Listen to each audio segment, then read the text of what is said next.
Wellman TV. Marshall Ortega. Like ka naman dyan, idol. Kabanata 486 na baliin ang parehong binti niya. Isang mapait na ngiti ang ibinigay niya at tumangala kay Albert. Mabilis na paliwanag ni Albert, Jonah, kailangan kitang makausap tungkol dito. Malamang na hindi alam ng mga kawani ng paaralan ang sitwasyon, at iyon ang dahilan kung bakit ang iyong larawan at pangalan ay.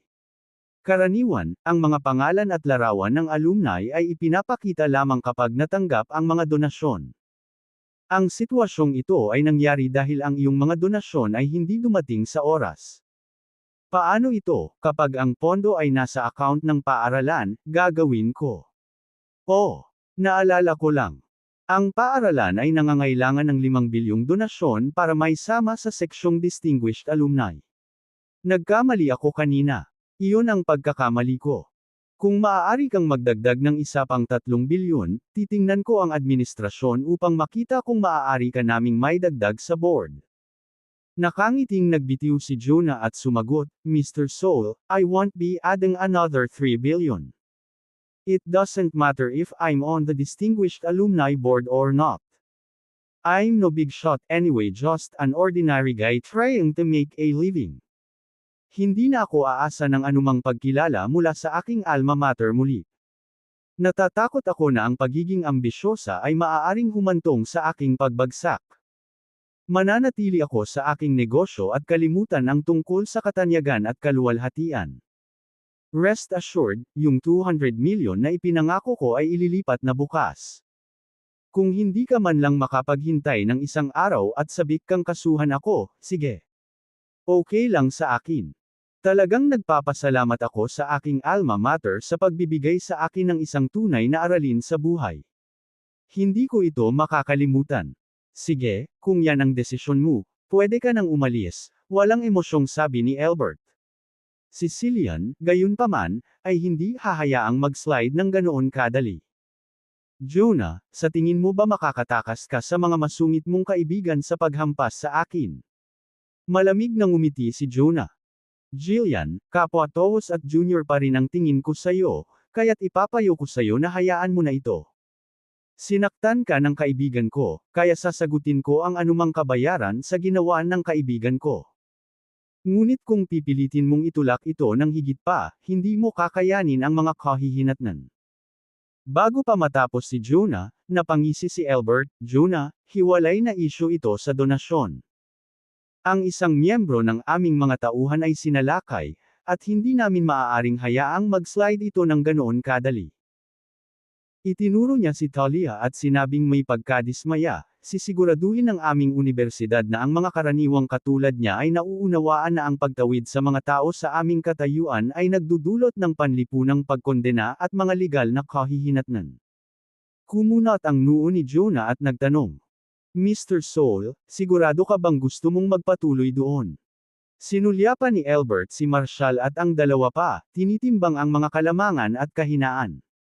Sa kanyang pananaw, iilan lamang sila sa mga kabataang nasa early 20s. Bilang mga kaibigan ni Jonas, gaano kaya kalaki ang impluwensya nila? Bilang isang kinatawa ng unibersidad na may malaking awtoridad sa mga lupon ng kultura at media, hindi siya natatakot sa mga taong ito na may pera na itatapon. Jillian, anong nangyayari? Sumabog si Desmond kasama ang ilang kahanga-hangang bodyguard. Nang makita ang namamagang pisngi ni Jillian, malamig niyang sabi. Sabihin mo sa akin, sino ang nanakit sa iyo? Babayaran ko sila. Habang nagsasalita siya, napansin niya si Albert sa malapit. Mr. Soul, nandito ka rin. Tumango si Albert bilang tugon at bumaling kay Jonah. Sige, dahil sabi mo, hayaan na natin si Mr. Osborne na pangasiwaan ito sa kanyang paraan.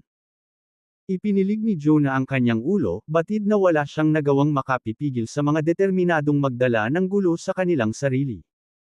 Lumingon si Desmond at itinuro si Talia, handang sumigaw, ngunit bigla siyang natigilan. Bakit parang pamilyar ang babaeng ito? Nakilala ko na ba ang babaeng ito somewhere before? Muntik na siyang magpumiglas sa galit, ngunit nagngangalit ang kanyang mga ngipin at pinigilan ang sarili na gawin iyon. Sa sumunod na sandali, damapo ang mga mata niya kina Freya at Marshall sa likod ni Talia, at nablangko ang isip niya. Tinuro ni Jillian sina Marshall at Talia, sabi. Tito Desmond, ininsulto ako ng bastos na yun, at sinaktan ako ng slut na to. Gusto kong pareho silang paile habang buhay, at ang babaeng ito ay ipagbili sa prostitution. Nang inag ang anit ni Desmond, at sinampal niya ng malakas sa mukha si Jillian. Feral ka, lumuhod ka, sigaw niya. Sino ka sa tingin mo, and how dare you offend Mr. Ortega? Hinawakan niya ang buhok ni Jillian at sinandal ang ulo nito sa sahig, saka lumuhod sa harap ni Marshall. Mr. Ortega, ikaw pala. Ako. Hindi ko alam na ikaw pala. Alam ni Desmond na may malaking mangyayari ngayon. Siguradong maldita ako lately.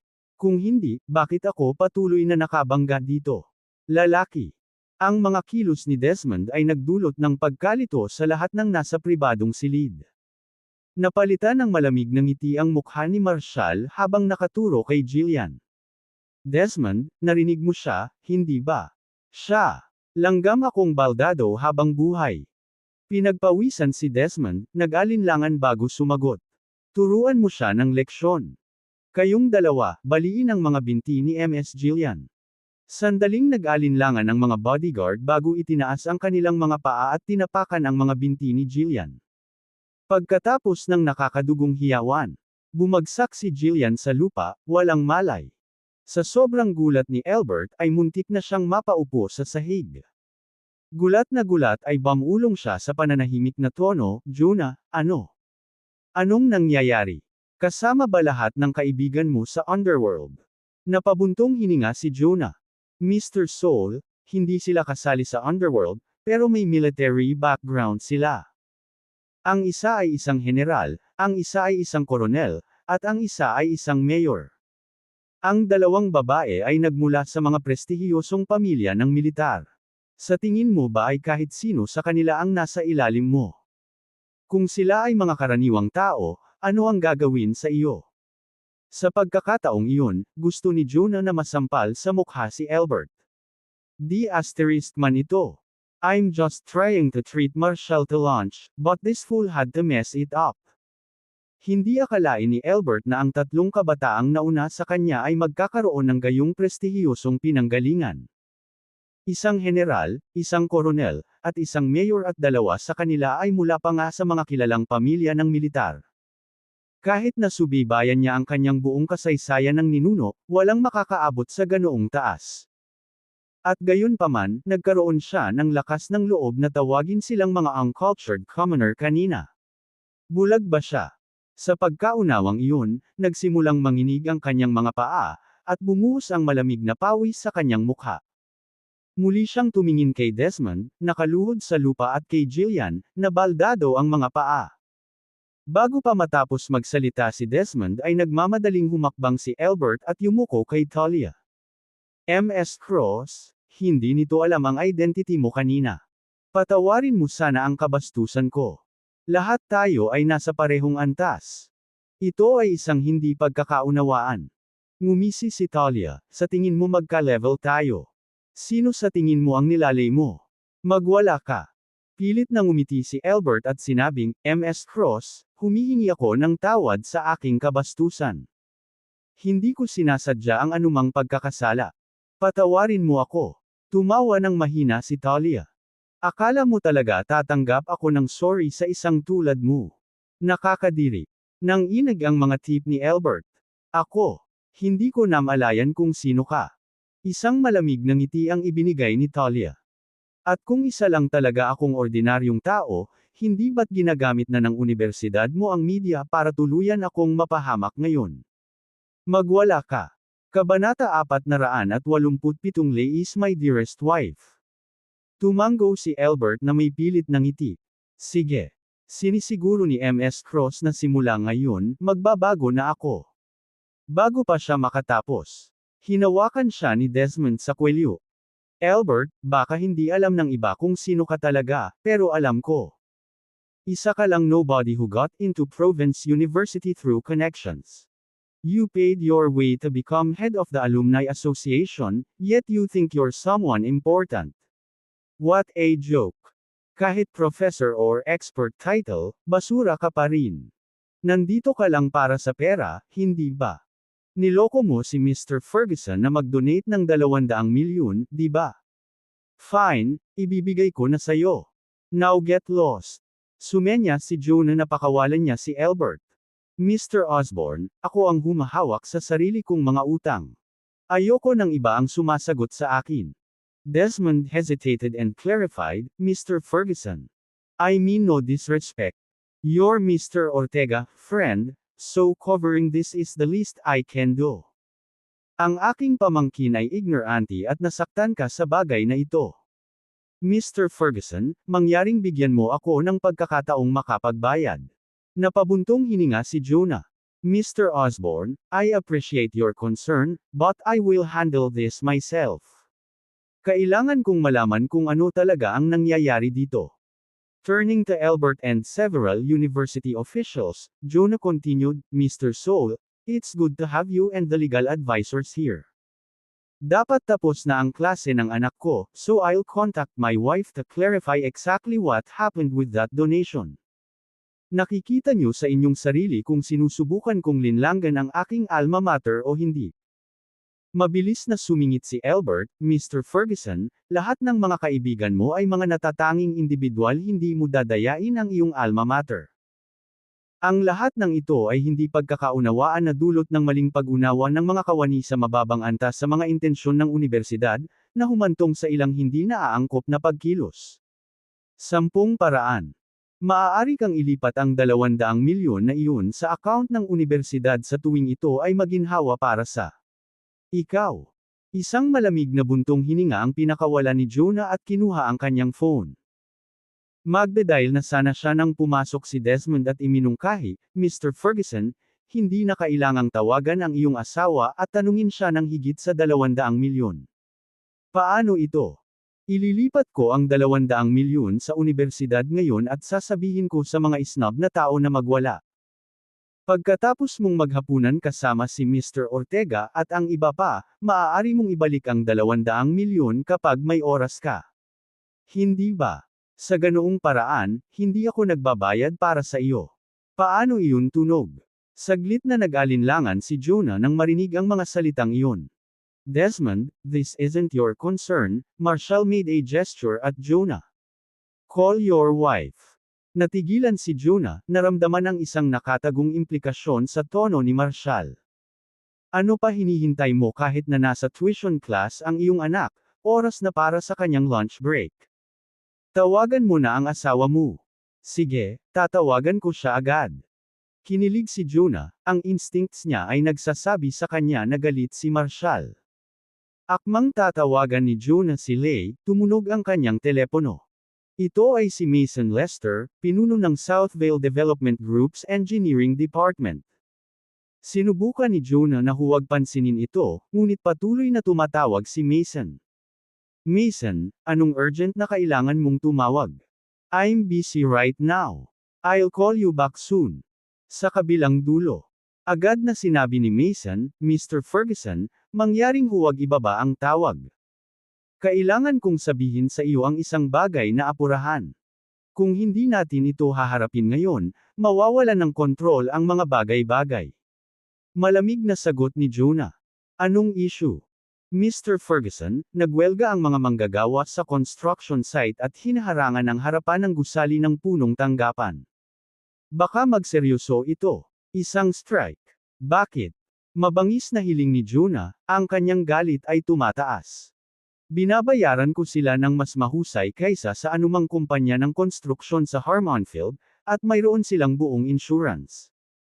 Ano ang dapat ireklamo? Mr. Ferguson, while you do offer higher pay, it's only a promise on paper. 3 months na silang hindi nababayaran. Napilitan sila sa kanilang breaking point, kaya naman nagwelga. Hindi natin maasahan na sila ay magtatrabaho ng libre. Naglagay sila sa mahirap na trabaho, at ang kanilang sahod ay pinaghirapan. Mason, niloloko mo ba ako? Napasigaw si Jonah sa galit. Kailan pa ako nagkautang sa mga manggagawa? Palagi kong inutusan ng finance na unahin ang mga pagbabayad sa mga frontline na manggagawa. Alam kong pinaghirapan ang sahod nila, kaya lagi silang nauuna. Maaaring may utang ako sa iba, ngunit hindi ko kailanman inutang ang mga manggagawa. Isang nagbitiw na buntong hininga ang nagmula sa kabilang dulo. Mr. Ferguson, you can check with finance now. Wala na daw kahit isang sentimo sa account ng kumpanya. Sumigaw si Jonas, paanong posible iyon? 3 buwan na ang nakalilipas, ang punong tanggapan ng Dawn Group ay naglaan sa amin ng 20 bilyon partikular para sa Southside Development Project. Walang sinuman ang maglalakas loob na hawakan ang mga na iyon. Mason Lester. If you dare ha. Teka lang, nakikipag-ugnayan ako sa Finance Department ngayon para i-verify. Namumula si Jonas sa galit.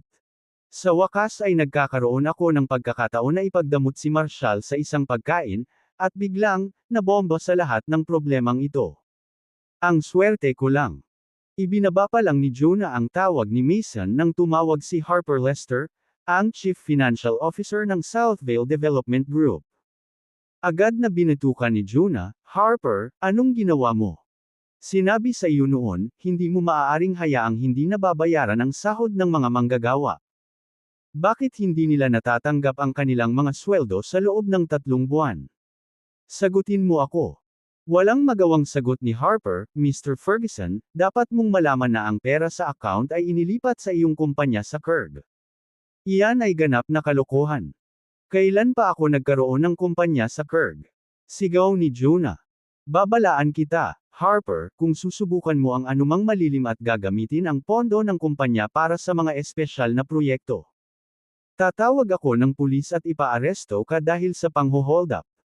Mr. Ferguson, 2 buwan na ang nakakaraan, binigyan ako ni Mrs. Ferguson ng authorization letter para sa paggamit ng pondo, pinirmahan at naselyuhan mo.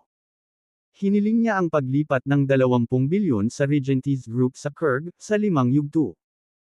Ilang beses kong sinubukang makipag-ugnayan sa iyo para sa kumpirmasyon, ngunit nasa mga pulong ka o sinabi mo sa akin na wala kang oras.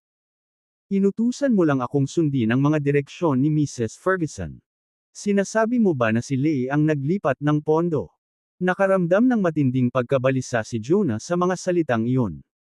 Si Mason at Harper ay nagsilbi bilang pinuno ng engineering at chief financial officer sa loob ng higit sa 1 dekada, parehong mga tapat na subordinate na tumayo sa tabi niya sa hirap at ginhawa.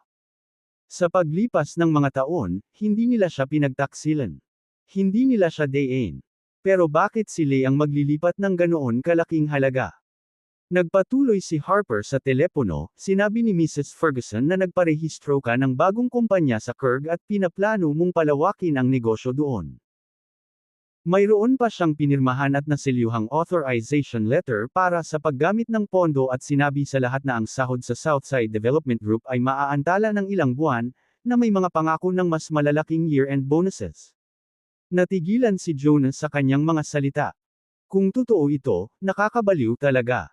Si Leigh ang pinakamamahal kong asawa, paano niya nailipat ang pondo nang hindi ko nalalaman? Kabanata 488 nailipat na ba ni Leigh ang lahat ng 20 bilyon? Gulong-gulo ang isip ni Jonas, hindi matanggap ang hindi inaasahang pangyayari. Kumpanya ni Kirk. Inilipat ni Leigh ang lahat ng 2 bilyon. Anong nangyayari dito? Paano nagagawa ng kanyang sweet at mabait na si Leigh ang ganito? Dapat may mali. Agad na dinial ni Jonah ang numero ni Leigh, desperado na malaman kung ano ang nangyayari. Habang inihahanda niya ang sarili para tumawag, huminga siya ng malalim, na sinasapian ng alon ng pagkabalisa. Hindi na siya naglakas loob na mag-isip pa, sa takot na baka basagin ng malupit na katotohanan ang magagandang alaala niya noon. Nanginag ang kanyang anit, at nanginginig ang kanyang mga daliri habang pinapasa niya ang call button. Ano pa hinihintay mo, tawagan mo siya ngayon. Malamig na sabi ni Marshall. Ang 2 bilyong namuhunan ng Dawn Group ay nawala ng walang bakas. Kung hindi natin alam kung saan ito nagpunta. Natapos na ang Southvale Development Group, nagulat si Jonas sa pag-iisip. Halos hindi na niya nagawang ilabas ang sarili mula sa bangin sa tulong ni Marshall at Dawn Group, At ngayon ay nagkawatak-watak ang lahat. Kinagat niya ang kanyang mga ngipin at pinindot ang call button. Jonah, nag-lunch ka na ba? Nang dumating sa telepono ang malumanay na boses ni Lay, biglang nakaramdam ng iyak si Jonah. Hindi siya makapaniwala sa anumang sinabi sa kanya ng kanyang Chief Financial Officer na si Harper. Paano nagawa ni Lay ang isang bagay na napakataksil? Pero biglang naramdaman ni Jonah na parang napakalapit ng boses ni Lay. Parang hindi galing sa phone kundi sa labas lang ng private room. Lumingalinga siya sa paligid, iniisip kong imahinasyon lang niya iyon. Jonah, okay na ba ang lahat? Bakit mo ako tinatawagan ng ganitong oras? Kakatapos lang ni Isla sa tuition class niya, at ako naman ay naglu-lunch kasama ang kanyang malambing na boses ni Lay sa kabilang dulo na nagparinig kay Jonah ng kaluskos. Saglit siyang nag-alinlangan bago nagsalita, Lay, may itatanong ako sa'yo. Half a month ago, I asked you to transfer 2 billion to the Alumni Association of Province University. How did that go? Saglit na natigilan si Lay bago siya sumagot. Ako na ang bahala. Bakit? Is something wrong? Sumulyap si Jonah kay Albert at nagpatuloy. Nag-check ako sa universidad, at sinabi nila na hindi nila ito natanggap.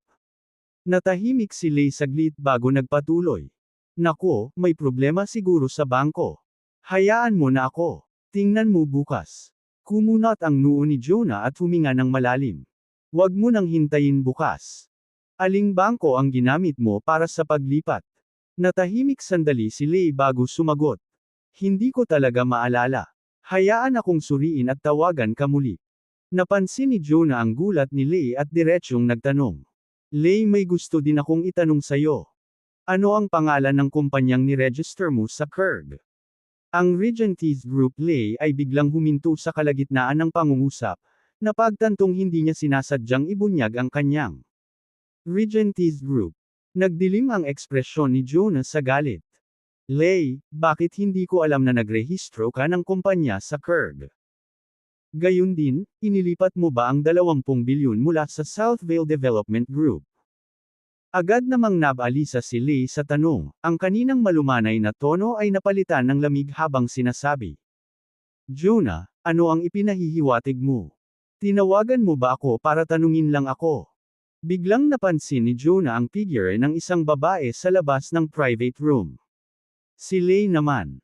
Si Lay ay nakahiga sa mga bisig ng isang lalaki, hawak ang kanyang telepono habang sinasabi niya, Jonah, hayaan mo lang akong suriin ang mga detalye at bumalik sa iyo. Lay, nasaan ka? Ngayon. Biglang nagningas sa galit ang mga mata ni Jonah habang nagtatanong. Jonah, di ba sinabi ko lang sa'yo? Nasa labas ako ng cram school ng Isla. Kakatapos lang naming mag-lunch, at ngayon ay inihahanda ko na siya para sa mga klase sa hapon. Dahan-daang naglakad si Jonah patungo sa pintuan ng private room, kung saan nakita niyang pumasok si Lay. Nako, hindi na ako nagtanong.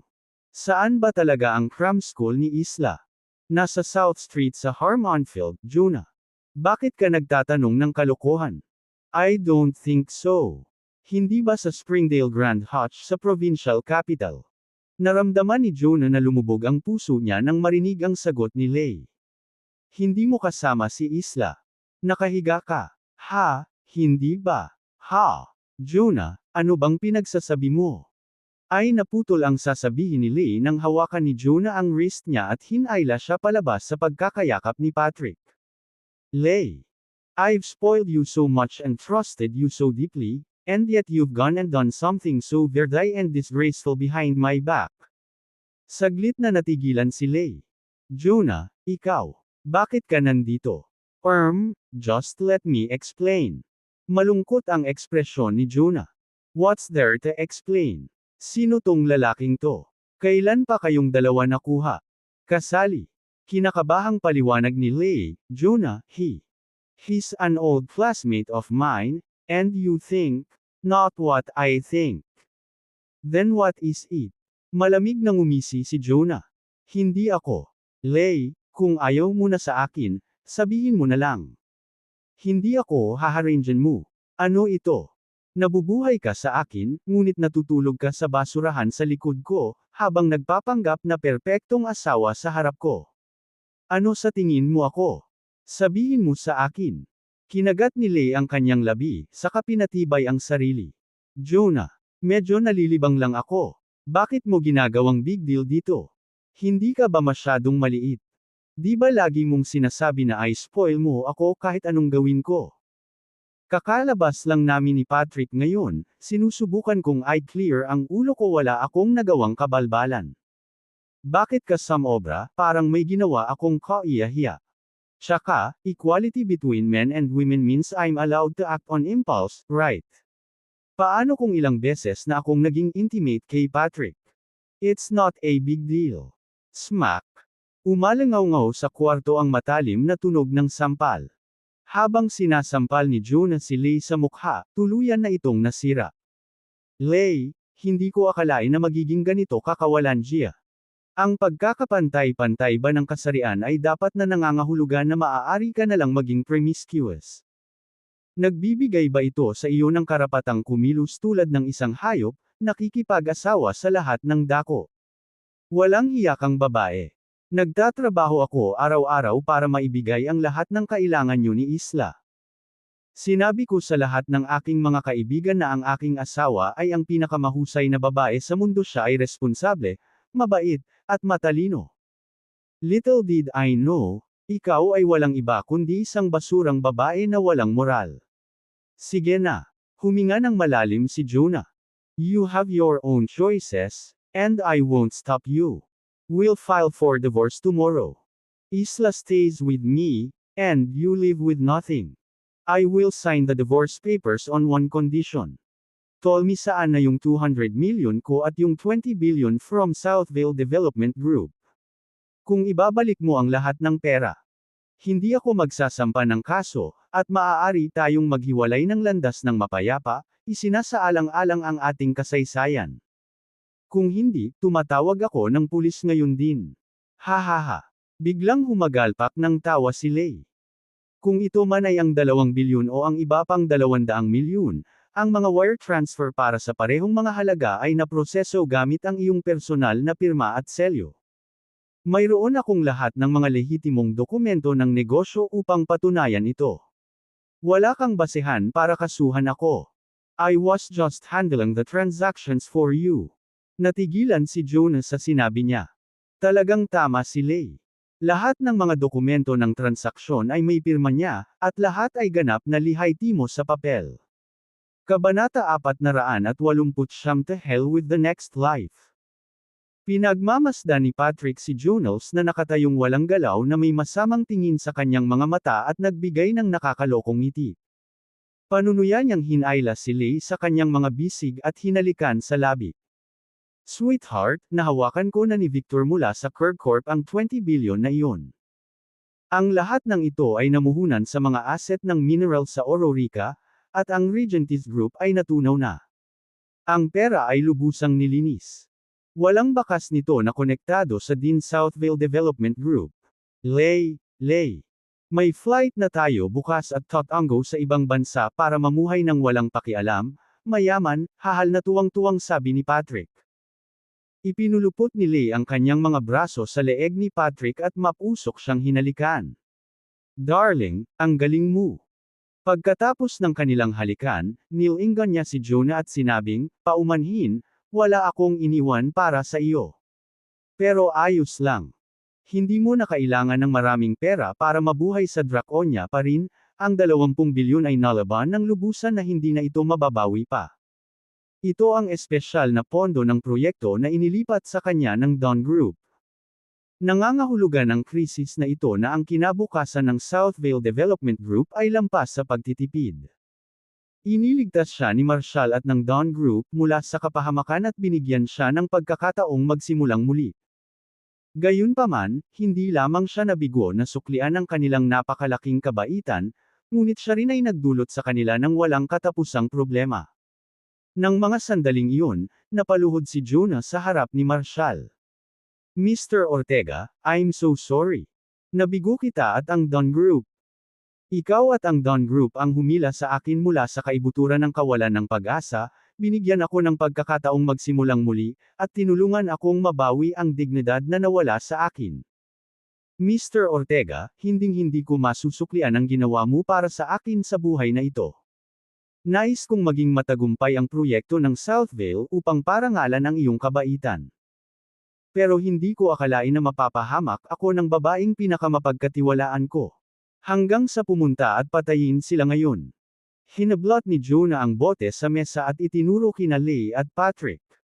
Bumalik ka dito, sigaw ni Marshall. Agad na huminto si Jonah, namumuo ang galit sa kanyang mga mata. M. Ortega, ikaw. Hayaan mo akong patayin sila. Kung papatayin mo sila, maibabalik mo ba ang 20 bilyon? Mapait na umiling si Jonah. Ngunit, isang mahinang tawa ang pinakawalan ni Leigh. Jonah, tara na at asikasuhin na natin ang papeles ng divorce bukas. Wala kang magagawa sa amin. Kapag natapos na ang diborsyo, pupunta kami ni Patrick sa ibang bansa para mamuhay sa marangyang buhay. Samantala, maaari kang manatili sa likod at makibaka sa Draconia. Siguro in a few decades, baka mag-comeback ka. Good luck na lang dyan. By the way, I forgot to mention na both of our villas were registered under my name. Ibinento ko ang mga ito ilang araw lang ang nakalipas, at natapos na ang paglipat. Iwi-wire ng mamimili ang pera sa aking account sa ibang bansa ngayon. Ang mga kotse ay nakarehistro din sa ilalim ng aking pangalan, at ibinento ko rin ang mga ito. Ang bumibili ng mga sasakyan ay ang curb millionaire na bumili din ng aking mga villa, at ililipat niya ang pera sa aking bank account kapag nakumpleto na ang mga pamamaraan. Jonah, pagkatapos ng hiwalayan, hindi ako ang nauwi sa wala, ikaw. We've been married all these years. Honestly, medyo naaawa ako sa'yo, makita kang nauwi sa wala. Promise me you'll live a good life. Don't ever give up on yourself, or else I'll be heartbroken. Tiningnan ni Jonah ang malupit, malamig na ekspresyon sa mukha ni Leigh at pinilit na tumawa. Hindi niya maiugnay ang walang hiyang babaeng ito sa matamis at maamong Leigh na dati niyang nakilala. Mapait niyang ipinilig ang ulo. Leigh, noon, isa ka lang country girl na nakapag-college. After graduating from a third-rate university, wala kang mahanap na trabaho. Nadamay ako sa iyo, kaya't pinapasok kita upang magtrabaho sa aking kumpanya at binigyan kita ng malaking sweldo. Pagkatapos kong makita ang iyong kasipagan at integridad, sa huli ay pinili kong pakasalan ka. Sa panahon ng krisis sa Infinity Tower, itinaya ko ang aking buhay upang protektahan ka at si Isla, ginagawa ang lahat ng aking makakaya upang panatilihing ligtas kayong dalawa.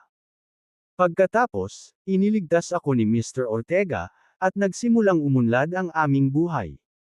I gave the best for you and Isla because I wanted both of you to be happy. Maaari mo bang sabihin sa akin kung bakit mo ito ginawa sa akin? Leigh, sabihin mo sa akin kung bakit mo ginawa ito sa akin. Maghiwalay man tayo, may utang kang paliwanag sa akin. Deserve kong malaman ang dahilan. I've treated you with nothing but kindness. Why are you being so cruel to me? Ikaw ay kumilos ng perpekto at malumanay sa harap ko, ngunit ikaw ay naging isang ganap na naiibang tao sa likod. Aking likod. Ngayon, sa wakas na-realize ko na nagsisinungaling ka pala sa akin noon pa man. I've been such a fool. Can you tell me exactly what I'd done wrong to deserve this? Ngumiti si Leigh at sinabing, Jonah, wala kang ginawang mali. Sa totoo lang, mabuti kang tao. Sa totoo lang, naging mabait ka sa akin. Pero pagdating sa pag-ibig, hindi sapat ang pagiging mabuting lalaki para ma-satisfy ang isang tulad ko, isang babaeng puno ng romantikong pangarap. Lagi kang abala sa trabaho at sa career mo. Kailan ka pa nag-aalaga sa emosyon ko? Gabi-gabi ka lang babalik, at halos hindi na kita makita. I ran into Patrick a few months ago. He was my middle school classmate and also my first love. At that moment, bigla kong naramdaman na muli kong nahanap ang passion ng kabataan ko. Walang pag-aalinlangan, pinili kong makasama si Patrick. Noong una, gusto kong sabihin sa'yo ng diretso, pero natatakot akong masaktan ka, lalo na't walang pera si Patrick. Naisip ko na mas mabuting maghintay hanggang mailipat ko ang lahat ng pera mo bago sabihin sa iyo. Kailangan ko rin ng pera para makasama si Patrick, para mamuhay tayo ng dekalidad na buhay. Sinabi sa akin ni Patrick na mabubuhay tayo tulad ng mga maharlika sa ibang bansa. Ang ganoong uri ng pamumuhay ay nangangailangan ng maraming pera. Napailing si Talia nang marinig ang sinabi niya. What the hell? Ito ba ay isang bagay na may isip ng isang tao? Iginala ni Albert ang kanyang mga mata sa inis nang marinig ang mga salitang iyon. Akala ko ay wala na akong kahihiyan, ngunit may mga tao sa mundong ito na mas masahol pa sa akin. Ngayon, nakadama ako ng kapayapaan sa sarili ko. Ang malaking silid ay umalangaw sa kalmadong boses ni Lay habang ikinwento niya ang kanyang mga iniisip. Jonah, lagi kang mabait sa akin. Sigurado akong hindi mo maiisip ang ginawa ko. Ang ibig sabihin ng pagmamahal sa isang tao ay pag-aalaga sa kanila ng walang kondisyon. Dapat ay maging masaya ka sa magandang buhay na malapit ko ng mabuhay. Tuluyan nang napatulala si Jonah sa kanyang narinig. Ang mundo sa paligid niya ay tila lubos na nasira. Hindi lang niya maintindihan kung ang teorya ni Lay ay isang bagay na posibleng maisip ng mga tao. Jonah, naibenta ko na rin ang mga villa natin at ang mga sasakyan. Lahat ng pera ay akin na ngayon, at sigurado akong hindi ka tatutol. Napakabuti mo sa akin. Paano ka magkakaroon ng sama ng loob sa napakaliit na halaga ng pera? Nagkataon lang na bumangga ako sa iyo ngayon dito. Ayoko nang itago pa to sa iyo. Mas mabuti nang tanggalin ko na to sa dibdib ko. I was planning to tell you in a few days, right before I leave. I want to pursue a life full of fun and excitement. You're all about earning and have no interest to enjoy life. So, what's the point of staying with Iba si Patrick. He's full of energy and life, and he's always so positive. I'm happy being with him. Ang issue lang ay wala siyang gaanong pera, kaya naisip ko na maaari akong maglipat ng ilang mga pondo mula sa iyong kumpanya. Sa ganoong paraan, magkakaroon ako ng katatagan sa pananalapi at mapagmahal na kapareha. Napakagandang buhay.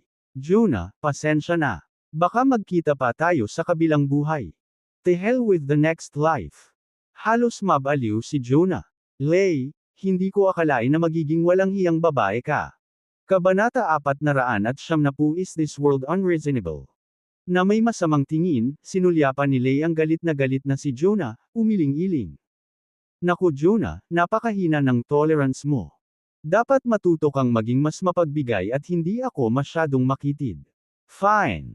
Tapos na akong makipag-usap sa iyo. Ito ay walang kabuluhan. Fair na, darling. Nakipag-ugnay kay Patrick, gusto nilang mag-walk out.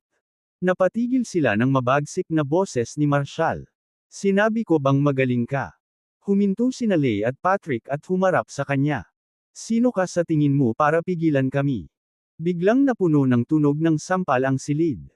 Hinampas ng bodyguard ni Leonardo si Lay sa mukha. How dare you disrespect Mr. Ortega? Gusto mo bang mamatay? Ungol niya, hinawakan si Lay sa buhok at pilit itong pinaluhod sa harap ni Marshall. Natulala. Patrick protested, ito ay outrageous. Tatawag ako ng pulis.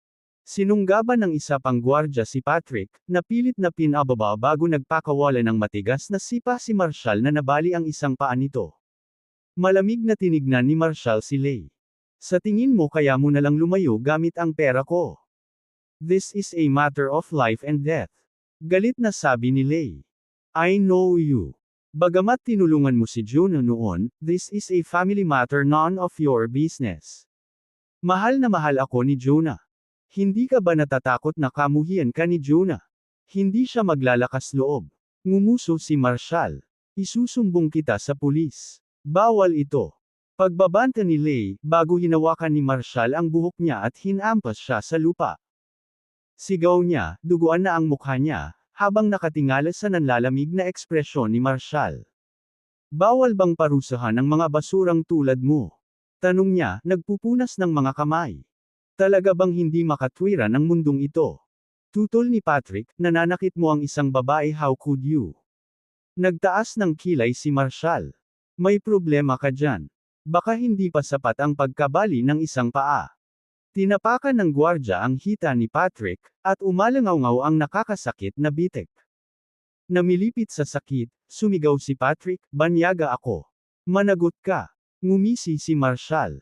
Hindi pwedeng gawin ng mga dayuhan ang kahit anong gusto nila. Parang hindi sapat ang isang bilang paa. Pinahihit ng gwardya ang kaliwang braso ni Patrick hanggang sa maputol ito. Collapsing in agony, Patrick gritted out, "Kahit patayin mo ako, wala kang maibabalik kahit isang sentimo. Hayaan mo ako, at baka may ipadala ako sa iyo." Tumawa si Marshall. Sinusubukang makipag-ayos. "Leonardo, sabihin sa kanya kung saan napunta ang kanyang pera at kung sino ang nasa likod ng Regentis Group." Humakbang si Leonardo. "Patrick, wala ni isa sa pera mo ang napunta sa mining ni Essia. Nalipat lahat sa account ng Lumina Studio. Kaninang umaga lang, ni-trailer namin ang 20.3 billion sa Southvale Development Group, Mr. Ferguson. Bumalik na ang pera mo." Si Jonah, nagulat, ay nagtanong, "Mr. Ortega, Mr. Leonardo, ano ang nangyayari?" Walang pag-aalinlangan na sinabi ni Marshall, kunin ang Departamento ng Pananalapi upang kumpirmahin ito kaagad at bayaran ang mga manggagawa sa kanilang overdue na 3 buwang sahod. At higit pa rito, dapat makatanggap ang bawat empleyado ng karagdagang buwanang sweldo bilang kabayaran sa naantalang pagbabayad mula sa Southvale Development Group. Handle it now. O magkakagulo ang buong kumpanya. Mabilis na inilabas ni Jonah ang kanyang telepono at tumawag. "Harper, tingnan mo ang aming mga account ngayon." Bago niya makumplito ang kanyang sentensya, pinutol siya ni Harper, ang direktor ng pananalapi sa pamamagitan ng linya, "Mr. Ferguson. Ibinalik lang ang 20 bilyon, kasama ang dagdag na 300 milyon. Pambihira ka. Si MS Swanson ay tunay na nagtagumpay para kumita ng karagdagang 300 milyon. Earn it. Muntik na niya akong atakihin sa puso. Bayaran agad ang lahat ng sahod ng mga manggagawa." Ayon sa mga tagubili ni Mr. Ortega, ang bawat empleyado ay makakakuha din ng karagdagang buwanang sweldo bilang kabayaran, ng may sigasig. Sumagot si Harper, "Salamat, Mr. Ferguson. Kung hindi, ang koponan ng pananalapi ay nagkakaproblema sa kanila. Ipapa-overtime ko ang team ko para maproseso kaagad ang mga pagbabayad." Samantala, hindi makapaniwalang napaungol si Patrick. "Hindi ito maaaring mangyari. Paano kaya ang pera ko? Inilipat sa Lumina Studio. Lahat ng pera ko ay dapat mapunta sa Essia para bumili ng mineral. Kaya kung gumawa ng 50 billion flipping. Mga yan." Bumalik si Marshall, ngumisi, "In your dreams." Patrick dagdag. Frantically for his phone, only to hear its ringtone na nagmumula sa labas ng kwarto. "No need to call, I'm right here." Pumasok ang isang lalaki, walang kibo. Tumangala si Patrick, natulala. "Victor. Anong dinadala mo dito?" "I came with Mr. Leonardo," cool na sagot ni Victor. "Patrick, hindi ko ipinadala ang 20.3 bilyon sa Essia para sa mga mineral. Sa halip, ipinadala ko ito ng direkta sa Lumina Studio. Ngayong umaga.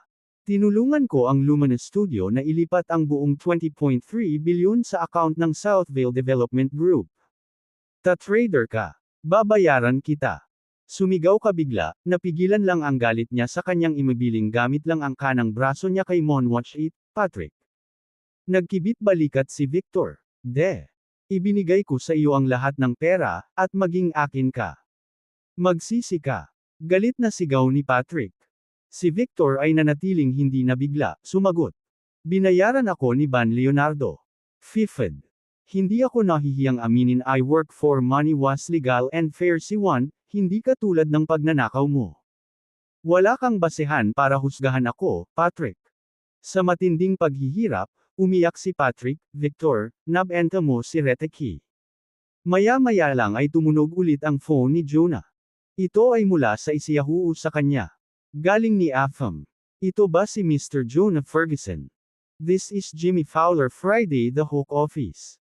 "Hello, G. Fowler. Ako ang ama ni Isla. Anong nangyari?" "Mr. Ferguson, nakipag-away ang iyong anak at nasugatan si Sherry the Hospital at nangangailangan ng dugo. Dahil walang mga tagapag-alaga, kailangan namin ang iyong pahintulot upang magpatuloy. Magpalitan tayo ng mga WhatsApp number. Magpapadala ako ng isang elektronikong dokumento para sa pag-sign. Makalipas ang ilang sandali. Natanggap ni Jonah ang form mula kay Jimmy ngunit laking gulat niya, nakita niyang nakalista ang uri ng dugo ni Palikpik. HB. Alam ni Jonah na pareho sila ni Lei ay may blood type A. Paanong magkaiba si Isla? Natigilan, pumunta siya kay Lei, hinawakan siya sa buhok, at sumigaw. Sabihin mo kung kaninong anak. Umalangaw-ngaw sa silid ang sigaw ni Jonah, na nag-iwan ng nakakabinging katahimikan.